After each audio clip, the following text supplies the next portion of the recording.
क्रिकेटनॉमिक्स में आपका स्वागत है। मैं हूं रोहित। आप मुझे देख भी रहे हैं, सुन भी रहे हैं। धर्मशाला की पिच यानी जो पांचवा टेस्ट चल रहा है जहां धर्मशाला में, वो पिच वहां उस पिच में कोई जान नजर नहीं आ रही है। और यही कारण था कि बशीर जैसे नौसिखिया स्पिनर्स को 5 विकेट मिल गए। आज सुबह उन्होंने 1 विकेट लेके अपना 5 विकेट पूरा किया, कल 4 लिए थे। और एक इंपॉर्टेंट बात यह है कि अभी कुलदीप को बॉलिंग करना बाकी है, जबकि अश्विन सुबह सुबह 2 विकेट आज ले चुके हैं। 24 पे 2 थे इंग्लैंड के, जब इंग्लैंड दूसरी पारी में खेलने आया। भारत ने लगभग 250 रन का टारगेट दिया हुआ है इंग्लैंड को। तो इंपॉर्टेंट मतलब टारगेट इन द सेंस कि पहली लीड लेंगे, अगर वो उसको क्रॉस करेंगे तब जाके वो अपना टारगेट रखेंगे। तो अब इंग्लैंड के लिए बड़ी दुविधा है कि भैया खेले तो खेले कैसे, क्योंकि जैसे जैसे सेशन बीतेगा पिच और ज्यादा रफ होती जाएगी। डोमेस्टिक क्रिकेट में अगर बात करें तो इससे ज्यादा इस पिच में घास नजर आती है और जगह पिचों पे जो अभी की पिच दिख रही है इंटरनेशनल क्रिकेट में, बात करें धर्मशाला की। तो कहने का ये मतलब है कि देखिए, भारत के जो क्वालिटी स्पिनर हैं वो उनका जलवा दिखेगा आपको। और अश्विन के बाद कहीं कुलदीप दिखेंगे आपको, जडेजा दिखेंगे। जडेजा बहुत ज्यादा इंपैक्टफुल होने वाले हैं फिर से।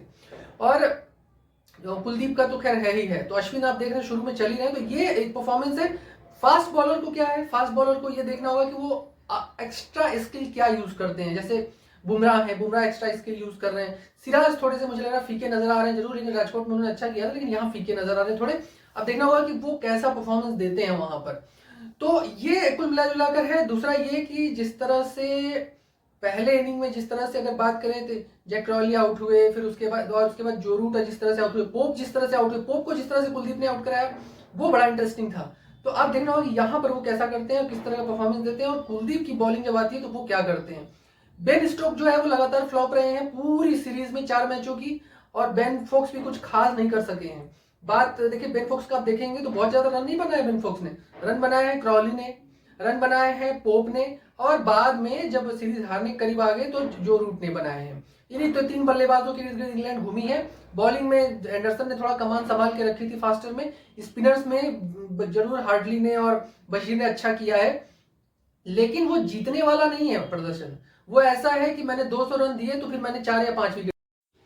नमस्ते, क्रिकेटनॉमिक्स में आपका स्वागत है। मैं हूं रोहित। आप मुझे देख भी रहे हैं और सुन भी रहे हैं।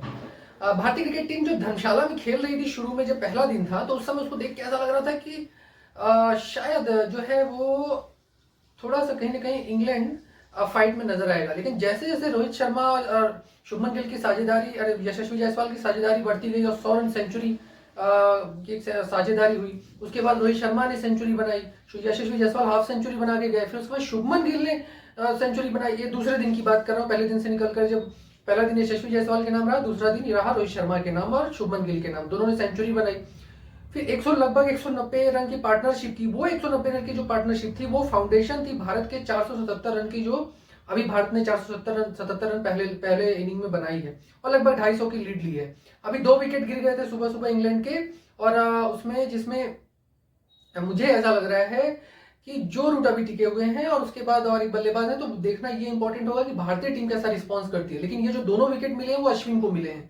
और देखिए बशीर जैसे नौसिखिया जो स्पिनर हैं इंग्लैंड की तरफ से, उन्होंने 5 विकेट लिए सुबह सुबह में। जब पहले जो एक विकेट मिला वो उनको मिला, और एक कुलदीप आउट हुए, फिर उसके बाद और जो बल्लेबाज थे बचे हुए वो आउट हुए। देखिए सबसे इंपॉर्टेंट क्या है कि ये है कि भारतीय क्रिकेट टीम जो है वो अब जो उसका परफॉर्मेंस है वो लास्ट 2-3 दिनों में कैसा होता है। जो रन बनाने की औसत रही है वो प्रति, अगर आप देखेंगे अगर सेशन, तो 4.66, 4.33, 4.20, 30, यानी 4 से ऊपर रही है। यानी जो बेसबॉल था, सो कॉल्ड बेसबॉल, वो जो है भारतीय टीम उससे अच्छा कर रही है, और बढ़िया उस रन रेट से बना रही है जिससे इंग्लैंड बनाने के लिए भारत आई थी। इन सब के अलावा एक इंपॉर्टेंट चीज क्या रही, जो है जुरैल का मुझे थोड़ा सा रिग्रेट रहा कि वो छक्का मारने के चक्कर में आउट हुए। सरफराज और पटिकल ने हाफ सेंचुरी बनाई, ये बहुत बहुत ही सॉलिड रहा। जब से ये सरफराज और आए हुए हैं तब से बीच का जो पोर्शन है वो अच्छा चल रहा है, और पटिकल भी अच्छा कर रहे हैं अभी पहले अपने डेब्यू में। तो पटिकल, मुझे लगता है देवदत्त पटिकल एक बहुत मजे हुए खिलाड़ी हैं। जब आप उनका स्ट्राइक रेट देखेंगे और उसके बाद घरेलू डोमेस्टिक क्रिकेट का एवरेज देखेंगे तो आपको समझ में आएगा कि he is one of the most brilliant player of the domestic circuit. And इसके अलावा अगर बात करें, देखिए जिस तरह से कुलदीप कर रहे हैं, कुलदीप परफॉर्मेंस दे रहे हैं खासकर पिछले 2 सालों में, वो बहुत ही लाजवाब है। कुलदीप का परफॉर्मेंस जब से उनकी इंजरी ठीक हुई है उसके बाद से उनका परफॉर्मेंस बहुत जबरदस्त है। तो कहने का मतलब ये है कि मुझे जो पहली इनिंग में जो हुआ सो हुआ इंग्लैंड के साथ, लेकिन दूसरी इनिंग में भी ठीक वैसा ही हो रहा है। और इंग्लैंड जो पहली इनिंग में इंग्लैंड ने बनाए थे उससे ज्यादा भारत ने पहली इनिंग में उसके 2 गुना लगभग बनाए, और पहली इनिंग में जितने इंग्लैंड ने बनाए थे उससे थोड़ा सा ज्यादा भारत ने टारगेट दिया उनको कि आप इसको क्रॉस करिए तब जाके आप आगे लीड लेंगे या कुछ भी करेंगे। तो अब इंग्लैंड के लिए बड़ी मुसीबत है कि वो क्या खेलते हैं, किस तरह खेलते हैं, कितनी लीड लेते हैं और सो कॉल्ड बेसबॉल कहाँ काम करता है, क्या काम करता है। तो वो तो अब तो उसके लिए समय ही बीत गया खैर बेसबॉल के लिए, लेकिन किस तरह से खेलते हैं जो मुझे लग रहा है वो ये है कि देखिए रोहित शर्मा का जो फाउंडेशन दिया हुआ है वो बहुत काम आ रहा है लगातार, और यशस्वी जायसवाल का है।